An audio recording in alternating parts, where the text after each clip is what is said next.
We're talking today about stress and what chronic stress can actually do to your body.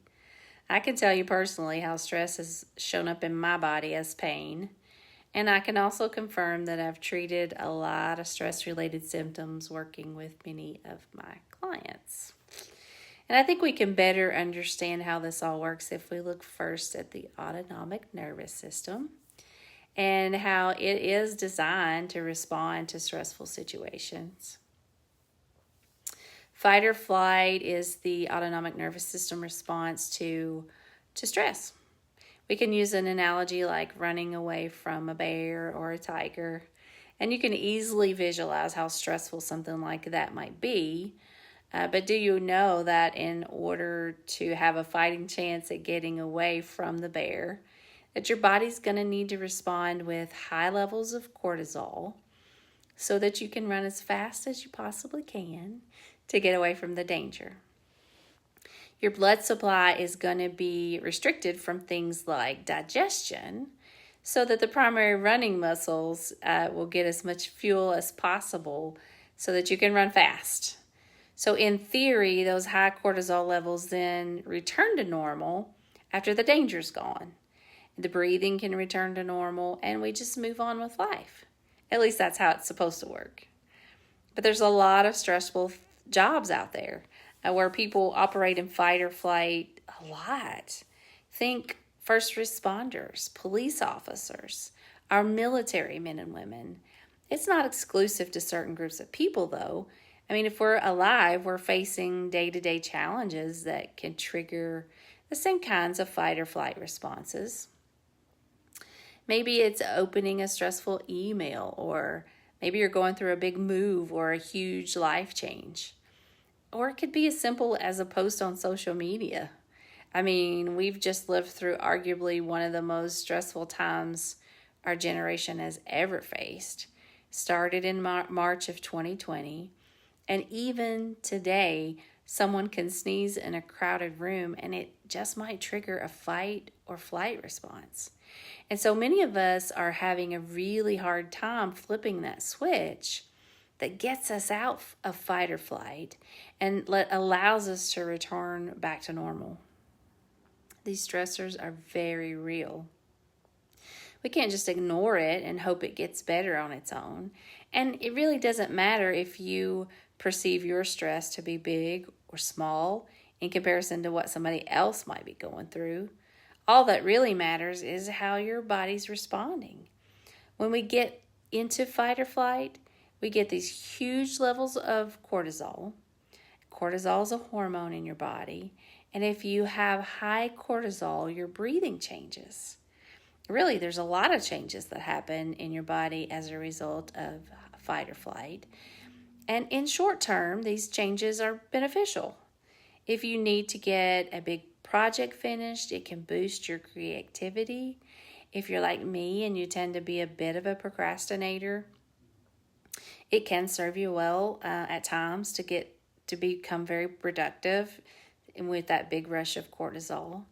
It can also give you a big burst of energy if you need to finish an intense workout.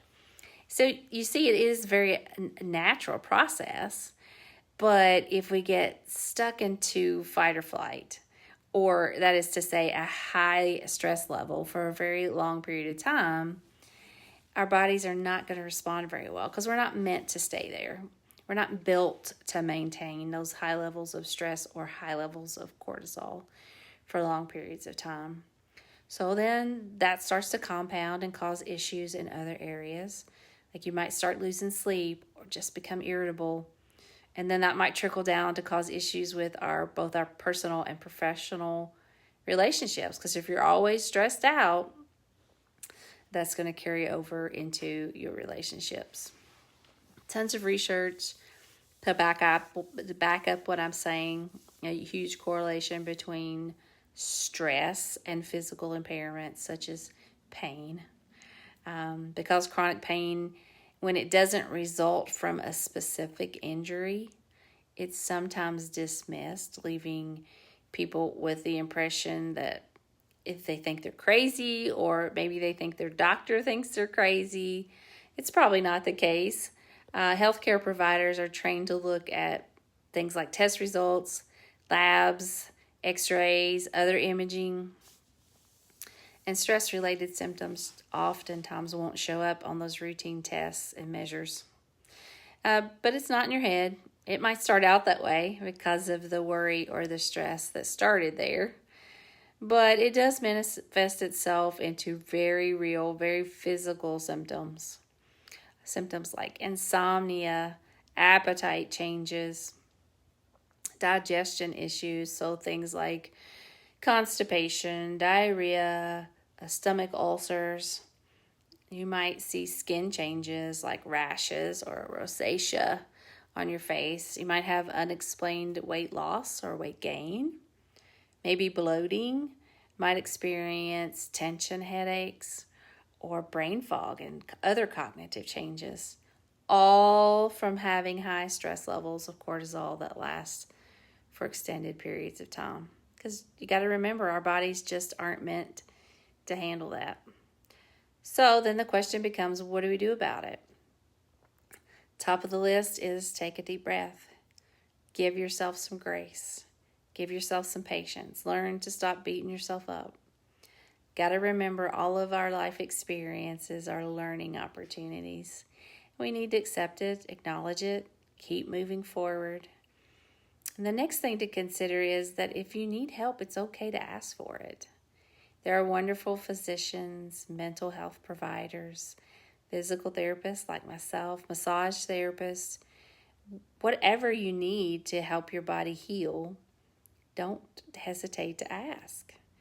It's important to note that our bodies do get used to those high levels of cortisol, though. And as you start to make changes and start to come down from that high level of cortisol, your body might resist that a little bit. It might say, hey, wait a minute, I'm used to higher levels of cortisol, higher levels of energy. And your body, you might not quite know what to do with that new normal. Oftentimes you might try to do your deep breathing or take a minute to be calm, and you're going to have that urge to pick up your phone and get some stimulation because your body is struggling to come down from those cortisol highs. So you need strategies that work for you. You might need to prioritize your sleep, set times to look at your phone, have a set bedtime. Another important key note is that you might want to get your hormones tested so that you can make sure you're doing everything that you can do to bring balance. Set boundaries, be willing to say no, especially if you have a tendency to be a people pleaser. So I hope all this information helps you understand the extent of what stress can do to compromise your health. But I also hope it motivates you to take steps to get out of a chronic state of fight or flight, even if it's one step at a time. Thanks for taking the time to watch this video. Don't forget to subscribe to the channel. You can be notified if a new video comes up. And feel free to comment or ask questions and start a conversation around this very important topic. We'll talk soon.